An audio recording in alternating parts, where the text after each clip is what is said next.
Praise the Lord. ക്രിസ്തുവിൽ പ്രിയ സഹോദരങ്ങളെ, ഈ പുതിയ ദിവസത്തിനായി സ്വർഗത്തിലെ ദൈവം നമുക്ക് ദാനമായി നൽകിയ ഈ നല്ല ദിവസത്തിനായി നമുക്ക് ദൈവത്തിന് നന്ദി പറയാം.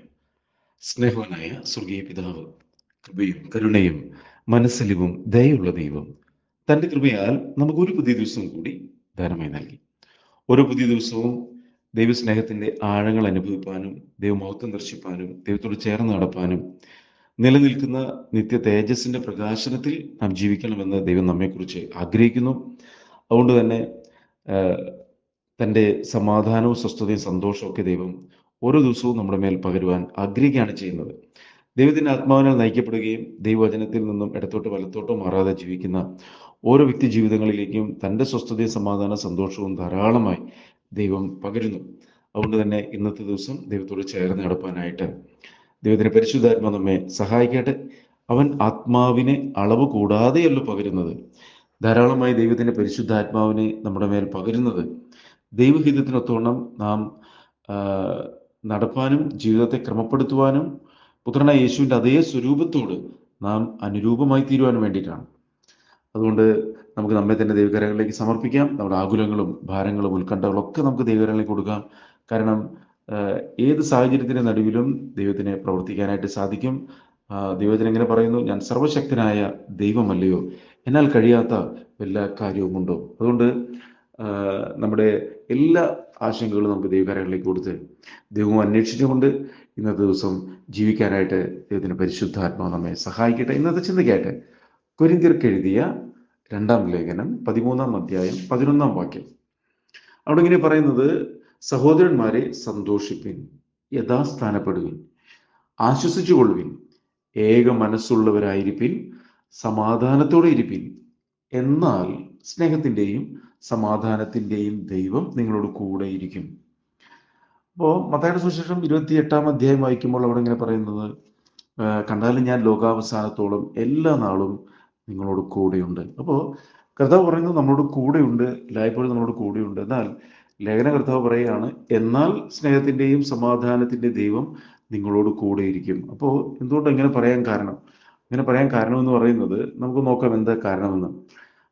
ഒരു വ്യക്തി യേശുവിനെ സ്വീകരിച്ച ശേഷം, അഥവാ തൻ്റെതായിട്ടുള്ള ഇഷ്ടങ്ങളിലും ആഗ്രഹങ്ങളിലും മോഹങ്ങളിലും ഒക്കെ നടക്കുന്ന സമയത്താണ് ദൈവത്തിന് മാറ്റമില്ലാത്ത വചനം ദൈവം ഒരു വ്യക്തിയോട് സംസാരിക്കുന്നത്, അല്ലെങ്കിൽ വിവിധ സാഹചര്യങ്ങളിൽ കൂടി ദൈവം ഇടപെടുന്നത്. അവിടെ ദൈവത്തിൻ്റെ പരിശുദ്ധാത്മാവ് ആ വ്യക്തിയിൽ ഇടപെടുകയും അവൻ്റെ ജീവിതം പാപത്തിലാണെന്നും പാപത്തിൻ്റെ ശിക്ഷ മരണമാണെന്നും ഈ മരണത്തിൽ നിന്നും നമ്മെ വിടുവിച്ച ദൈവത്തിൻ്റെ രക്ഷാകരമായ പദ്ധതിയാണ് കർത്താവായ യേശു ക്രിസ്തുവിൻ്റെ കാൽവരി ക്രൂശിലെ മരണമെന്നും ആ മരണത്തിൽ വിശ്വസിക്കുന്ന ഓരോ വ്യക്തിയിലേക്കും ദൈവം പാപത്തിൻ്റെ എല്ലാ കറകളെയും കഴുകിക്കളഞ്ഞവനിൽ നിത്യജീവനെ നൽകുന്നു എന്നുള്ളൊരു തിരിച്ചറിവ് ഒരു വ്യക്തിക്കുണ്ടാകുമ്പോൾ ആ വ്യക്തി, അല്ലെങ്കിൽ നാം ചെയ്തത് നമ്മെ തന്നെ ദൈവകരങ്ങളിലേക്ക് സമർപ്പിക്കുക എന്നുള്ളതാണ്. ഇത്തരത്തിൽ തന്നെ സമർപ്പിക്കുന്ന ഒരു വ്യക്തിയിലേക്ക് ദൈവത്തിൻ്റെ ആത്മാവിനാൽ ഒരു വീണ്ടും ജനനം ഉണ്ടാകുന്നു. ഇത്തരത്തിൽ വീണ്ടും ജനനമുണ്ടായ വ്യക്തികളെ സംബന്ധിച്ചിടത്തോളം അവർ ഇനി നടക്കേണ്ടത് ദൈവത്തിൻ്റെ ആത്മാവിനനുസരിച്ചാണ്. ഇനി നമ്മുടെ പഴയ മനുഷ്യൻ്റെ ഇഷ്ടങ്ങളിലും ആഗ്രഹങ്ങളിലും അല്ല നടക്കേണ്ടത്. ദൈവവചനം വ്യക്തമായിട്ട് നമ്മെ ഓർമ്മപ്പെടുന്ന ഒരു കാര്യമുണ്ട്: ഒരുവൻ എന്നെ അനുഗമിച്ചാൽ അവൻ തന്നെത്താൻ ത്യജിച്ച് നാൾ തോറും തൻ്റെ ക്രൂശെടുത്തുകൊണ്ട് എന്നെ അനുഗമിക്കട്ടെ. അപ്പോൾ ഓരോ ദിവസവും യേശുവിനെ പിൻപറ്റുവാൻ ആഗ്രഹിക്കുന്ന വ്യക്തിയെ സംബന്ധിച്ചിടത്തോളം പലവിധമായ വിഷയങ്ങളുണ്ട്. അതിനാണ് ഈ നാൾ തോറും ക്രൂശെടുത്ത് എന്നെ അനുഗമിക്കട്ടെ എന്ന് പറയുന്നത്.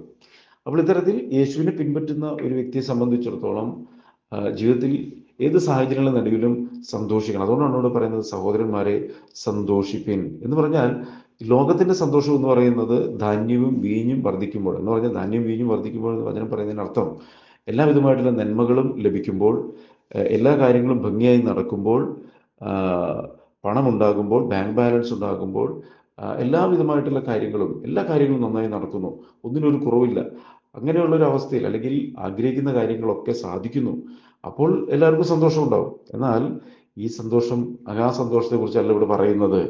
ദൈവത്തിൻ്റെ ആത്മാവിനെ നയിക്കപ്പെടുന്ന ഒരു ദൈവ പൈതലിനെ സംബന്ധിച്ചിടത്തോളം അവനിൽ ദൈവത്തിൻ്റെ പരിശുദ്ധാത്മാവിനാലുള്ള സന്തോഷത്തിൻ്റെ നിറവ് എല്ലായ്പ്പോഴും ഉണ്ട്. കാരണം ആ വ്യക്തിയെ ദൈവം ഇരുത്തിയിരിക്കുന്നത് സ്വർഗസ്ഥലങ്ങളിലാണ്, പിതാവിനോട് കൂടെ പുത്രൻ ഇരിക്കുന്നിടത്താണ്.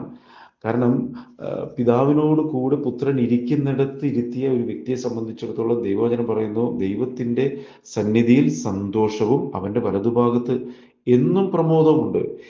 ഈ ഒരു ബോധ്യത്തിൽ എല്ലായ്പ്പോഴും സന്തോഷിക്കുന്ന വ്യക്തി ജീവിതങ്ങളായിട്ടാണ് ഓരോരുത്തരും മാറേണ്ടത്. അല്ലാതെ നമ്മളുടെ എല്ലാ ആവശ്യങ്ങളും നടക്കുമ്പോഴുള്ള സന്തോഷമല്ല.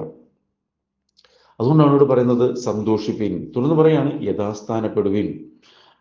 യഥാസ്ഥാനപ്പെടുവിൻ എന്ന് പറഞ്ഞു കഴിഞ്ഞാൽ നമ്മുടെ ജീവിതത്തിൽ പല മേഖലകളിലും സ്ഥാനം തെറ്റി കിടക്കുന്നത്, അത് പാപത്താൽ, ആദാമി പ്രകൃതത്താൽ വന്നിരിക്കുന്ന മലിനതകളാണ്. എന്നാൽ ദൈവത്തിൻ്റെ പരിശുദ്ധാത്മാവിനാൽ നയിക്കപ്പെടുമ്പോൾ, ദൈവവചനത്തിലേക്ക് ഉറ്റുനോക്കി ജീവിക്കുമ്പോൾ എവിടെയൊക്കെയാണ് സ്ഥാനം തെറ്റി കിടക്കുന്നത്?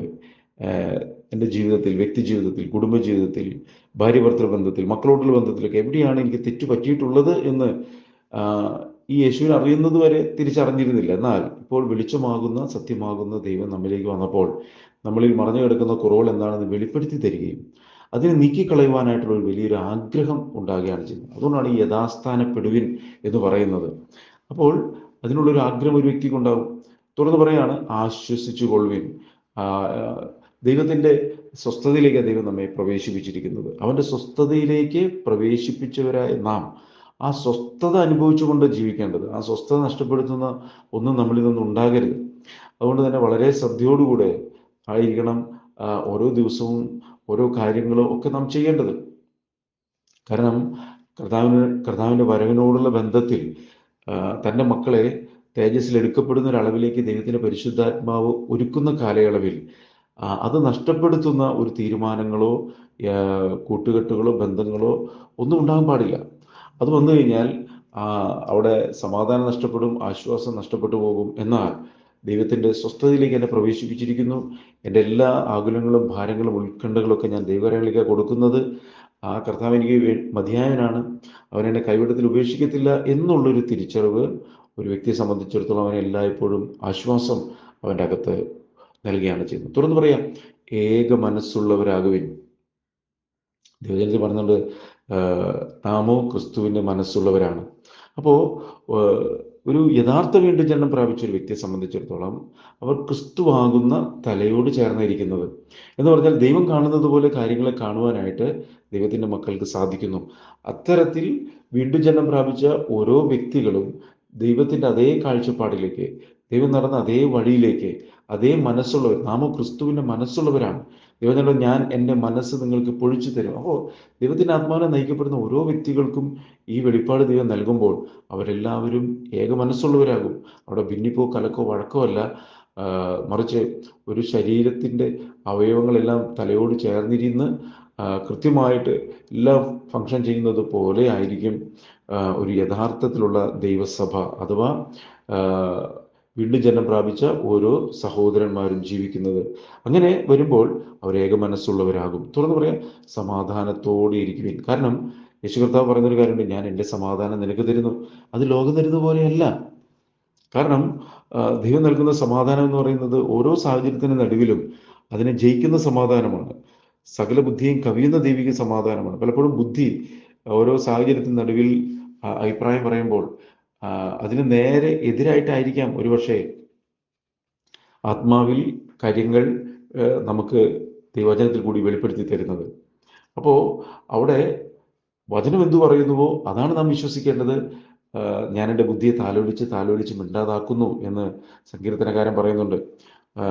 ഒരു അമ്മയുടെ മടിയിൽ മുലകുടി മാറുവാൻ വാശി പിടിക്കുന്ന ഒരു കുഞ്ഞിനെ അമ്മ താലോലിച്ച് മിണ്ടാതാക്കുന്നത് പോലെ ഞാൻ എൻ്റെ ബുദ്ധിയെ താലോലിച്ച് മിണ്ടാതാക്കുന്നു. അങ്ങനെ ബുദ്ധിയെ മിണ്ടാതാക്കുമ്പോൾ അവിടെയാണ് സമാധാനം നിറയുന്നത്. കാരണം ദൈവവചനം അവിടെ പ്രവർത്തിക്കും. ആകാശം ഭൂമി മാറിപ്പോയാലും മാറ്റമില്ലാതിരിക്കുന്നത് ദൈവവചനമാണ്. എൻ്റെ ചിന്തകളല്ല, എൻ്റെ വിചാരങ്ങളല്ല. വചനം പറയുന്നുണ്ടല്ലോ, എൻ്റെ വിചാരങ്ങളല്ല നിങ്ങളുടെ വിചാരങ്ങൾ, ആകാശം ഭൂമിക്ക് മേൽ ഉയർന്നിരിക്കുന്നത് പോലെ നിന്റെ വിചാരങ്ങളും എൻ്റെ വിചാരങ്ങളും നിന്റെ വഴികളും എൻ്റെ വഴികളും തമ്മിൽ വ്യത്യാസമുണ്ടെന്ന് ദൈവം പറയുന്നു. അപ്പോൾ ദൈവത്തിൻ്റെ വഴികളും ദൈവത്തിൻ്റെ വിചാരങ്ങളെയും മനസ്സിലാക്കി അതിനൊത്തവണ്ണം മനസ്സിനെ പുതുക്കുന്ന ഒരു വ്യക്തിക്ക് എല്ലായ്പ്പോഴും സമാധാനം ഉണ്ടാവും. കാരണം എന്തുവാ? ദൈവം പ്രവർത്തിക്കും. ഞാൻ പ്രവർത്തിക്കും, ആര് തടുക്കും എന്ന കർത്താവ് ചോദിക്കുന്നത്. വഴിയില്ലാത്തിടത്ത് വഴി തുറക്കുന്ന, ആ, നമുക്ക് വേണ്ടി വാതിലുകളെ തുറക്കുന്ന, ഹൃദയങ്ങളെ അനുകൂലമാക്കുന്ന ഒരു ദൈവം ഇന്നും ജീവിക്കുന്നു. ആ കർത്താവ് നമ്മളെ കൈവിടത്തില്ല. എന്നിട്ടാണ് പറയുന്നത് എന്നാൽ. അപ്പോൾ ഈ പറയുന്ന കാര്യങ്ങളൊക്കെ നമ്മുടെ ജീവിതത്തിൽ തുടർമാനമായിട്ടുണ്ടാവുകയും അതിൽ വർദ്ധിച്ചു വരികയും ചെയ്താൽ സ്നേഹത്തിൻ്റെയും സമാധാനത്തിൻ്റെയും ദൈവം നിങ്ങളോട് കൂടിയിരിക്കും. അപ്പോൾ മുകളിൽ പറഞ്ഞ കാര്യങ്ങളൊക്കെ ദൈവഹിതത്തിനൊത്തവണ്ണം ദൈവവചനത്തിൻ്റെ അനുസരണത്തിൽ കൂടി ഓരോ ദിവസവും, ഒരു ദിവസത്തെ കാര്യമല്ലേ പറയുന്നത്, ഓരോ ദിവസവും നമ്മൾ കർത്താവിൻ്റെ ആത്മാവിനെ നയിക്കപ്പെടുമ്പോൾ ഈ കർത്താവ് നമ്മോട് കൂടെ ഉള്ളത് കൊണ്ടാണ് ഇത് സാധ്യമാകുന്നത്. ആ കർത്താവ് നമ്മളെ കൈവിടത്തില്ല, ഉപേക്ഷിക്കത്തില്ല. അപ്പോൾ വചനത്തിൽ നിന്ന് അടുത്തോട്ട് വലത്തോട്ട് മാറാതെ ദൈവവചനം എന്തു പറയുന്നുവോ അതിനെ മനസ്സിലാക്കി അതിനൊത്തോണം മനസ്സിനെ പുതുക്കി മുന്നോട്ട് പോകുന്ന ഒരു വ്യക്തിയെ സംബന്ധിച്ചിടത്തോളം സ്നേഹത്തിൻ്റെയും സമാധാനത്തിൻ്റെയും ദൈവം നിങ്ങളോട് കൂടെയിരിക്കും എന്ന് പറഞ്ഞാൽ ആ വ്യക്തിയിൽ നിന്നും ദൈവത്തിൻ്റെ സ്നേഹം ആ, നിറയാനായിട്ടും അത് മറ്റുള്ളവരിലേക്ക് പകരുവാനായിട്ട് ഇടവരും. കാരണം ദൈവത്തിൻ്റെ സ്നേഹം നമുക്ക് നൽകപ്പെട്ട പരിശുദ്ധാത്മാവ് നമ്മുടെ ഹൃദയങ്ങളിൽ പകർന്നിരിക്കുന്നു. അപ്പോൾ ദൈവത്തിൻ്റെ സ്നേഹം ആത്മാവിൽ നമ്മളിലേക്ക് നിറയപ്പെടുവാനായിട്ട് മുകളിൽ പറഞ്ഞ ആ കാര്യങ്ങളൊക്കെ നമ്മുടെ ജീവിതത്തിൽ ഉണ്ടാകുമ്പോൾ ദൈവത്തിൻ്റെ സ്നേഹം നമ്മളിൽ നിറയപ്പെടും. മാത്രമല്ല സമാധാനം നമ്മളിൽ ഓരോ ദിവസവും അധികം അധികമായിട്ട് വരും. കാരണം കർത്താവ് പറഞ്ഞു, ഞാൻ എൻ്റെ സമാധാനം നിങ്ങൾക്ക് തരുന്ന ലോകം വരുന്നത് പോലെയല്ല. സമാധാനത്തിൻ്റെ പ്രഭുവായ കർത്താവ് സമാധാനത്തിൻ്റെ സമൃദ്ധി കൊണ്ട് നമ്മളെ നിറയ്ക്കും. അപ്പോൾ ഈ ഒരു അളവിലേക്ക് കയറി വരുവാൻ വേണ്ടിയാണ് ദൈവം നമ്മെ ഓരോരുത്തരും വിളിച്ചിരിക്കുന്നത്. അതുകൊണ്ട് ഇതിന് തടസ്സം നിൽക്കുന്ന എന്തെങ്കിലും കാര്യങ്ങളുണ്ടെങ്കിൽ അതിനെല്ലാം നീക്കിക്കളഞ്ഞ് യഥാസ്ഥാനപ്പെട്ട് മനസ്സ് പുതുക്കി സന്തോഷിച്ച് ആശ്വസിച്ച് ഏക മനസ്സുള്ളവരായി ദൈവീയ സമാധാനത്തിൽ ജീവിക്കാൻ കർത്താവ് നമ്മെ സഹായിക്കട്ടെ. പ്രാർത്ഥിക്കാം. കർത്താവ് സ്വർഗ്ഗസ്ഥ പിതാവേ, അളവറ്റ കൃപയും കരുണയും സ്നേഹം ഞങ്ങളുടെ മേൽ പകരുന്ന ദൈവമേ, ഞങ്ങൾ എത്രമാത്രം സ്നേഹിക്കുന്നു. ഈ ശബ്ദങ്ങൾക്ക് ഓരോ മക്കളെ ഞങ്ങളുടെ കരങ്ങളിലേക്ക് സമർപ്പിക്കുന്നു. സ്നേഹത്തിൻ്റെയും സമാധാനത്തിൻ്റെയും ദൈവം ഓരോ ദിവസവും ഞങ്ങളിൽ വസിച്ചുകൊണ്ട് ഞങ്ങളെ തേജസ്സുള്ള ആലയമാക്കി തീർപ്പാൻ തടസ്സമായി നിൽക്കുന്ന എന്തെങ്കിലും കുറവുകളുണ്ടെങ്കിൽ കർത്താവ് ഇതെല്ലാം ഈ ശബ്ദങ്ങൾക്ക് ഓരോ മക്കളിൽ നിന്ന് നീക്കിക്കളഞ്ഞ് പരിശുദ്ധാത്മ എല്ലാവരും അഭിഷേകം ചെയ്യണമേ. ഓരോ ഭവനങ്ങൾ സ്വർഗീയ ഭവനങ്ങളായി തീരുവാൻ കർത്താവ് സഹായിക്കണം. ദുഷ്ടന്റെ ഇടപെടാതെ കാക്കണം. ആവശ്യങ്ങളിൽ കരം കൂടിയിരിക്കണം. കൃപയിൽ എല്ലാവരെയും മറയ്ക്കണമെന്ന് പ്രാർത്ഥിക്കുന്നു. കർത്താവ് ഇത് ചെയ്യുന്ന കൃപയ്ക്കായി നന്ദി. യേശു ക്രിസ്തു നാമത്തിൽ പ്രാർത്ഥിക്കുമ്പോൾ കൃപ തോന്നി കേൾക്കണം സ്വർഗീയ പിതാവേ. ആമേൻ. God bless U.